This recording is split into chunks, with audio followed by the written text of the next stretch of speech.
Mjekësia ngrihet pothuajse stabil, do vite duke u rritur, si mjekësia e përgjithshme, po dhe degët tjerë që janë infermeria dhe degët e tjera, fizioterapi e tjerë.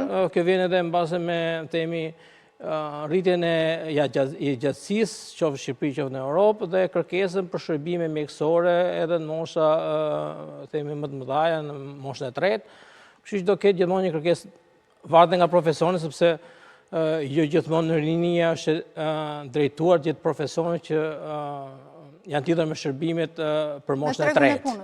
Me tregun e punës, po në Europë jo gjithë preferojnë, themi, pjesën e atyre profesionëve që lidhen me shërbesat në moshën e tretë, që janë flegë e tjerë, kështu që një pjesë e mirë këtyre profesionistëve vijnë nga vendet e Europës lindore ose jashtë Europe, dhe ka një kërkesë në rritje si gjithmonë. Nëse do të ndalemi tek një mesazh konkret për të rinjt sot që na ndjekin, cilat janë ndoshta 3 degët më perspektivë më të madhe për vitin e ri akademik 2026-2027?